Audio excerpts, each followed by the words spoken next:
രാവിലെ ഉച്ചക്ക്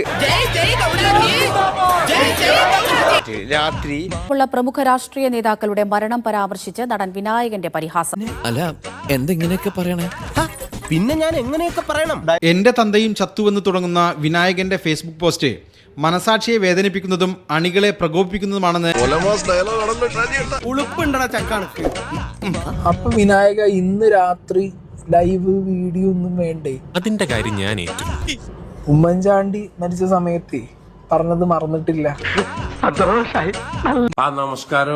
ആരാണ് ഈ ഉമ്മൻചാണ്ടി? ഇപ്പൊ നിങ്ങളുടെ ഹീറോ എന്ത് ചെയ്യുന്നു? വിനായകനെതിരെ കേസെടുക്കണമെന്നാവശ്യപ്പെട്ട യൂത്ത് കോൺഗ്രസ് DGPക്ക് പരാതി നൽകി. ഉമ്മൻചാണ്ടി ചത്തുകാരും ഞങ്ങൾ എന്ത് ചെയ്യണം? എന്റെ അച്ഛനെ ചത്ത്, നിങ്ങളുടെ അച്ഛനും ചത്തുകാരും. ഇപ്പൊ നമ്മൾ എന്ത് ചെയ്യണം? പ്ലീസ് നിർത്തിയിട്ട് പോവാ പത്രക്കാര്. ഉമ്മൻചാണ്ടി ചത്തുപോയാലും ഞങ്ങൾ എന്ത് ചെയ്യണം? അപ്പൊ ഇത് പറഞ്ഞ വിനായക ഇന്നും 24/7 ചാനലുകൾ ഇതൊക്കെ ചെയ്യുന്നുണ്ട്. അന്ന് ഉമ്മൻചാണ്ടിയുടെ വിലാപയാത്രയ്ക്ക് എന്തൊക്കെയാണ് അവർ ചെയ്തത്, അത് ഇന്നും VSന്റെ വിലാപയാത്രയും അന്ത്യകർമ്മങ്ങളൊക്കെ അവർ കാണിച്ചിട്ട് അവർ തന്നെ ചെയ്യുന്നുണ്ട്.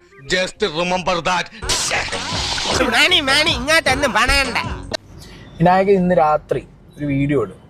VS ചത്തു, എന്റെ തന്ത ചത്തു, ഉമ്മൻചാണ്ടി ചത്തു, VS ചത്തു, നിർത്തിപ്പോ മീഡിയക്കാരെ എന്നുള്ള ഒരു വീഡിയോ ഇടാൻ പറ്റുമോ വിനായകന്? കുറച്ചു മുമ്പ് 7 മുഴം നീളമായിരുന്നല്ലോ നിന്റെ നാക്കിന്. നിന്റെ ഭാവം കണ്ടപ്പോ ഞാൻ വിചാരിച്ചു നീ എന്നെ ഉരുട്ടി ചവിട്ടി പിടിച്ച് അങ്ങ് കുടിച്ച് കളയുമെന്ന്. Please subscribe my channel. Okay.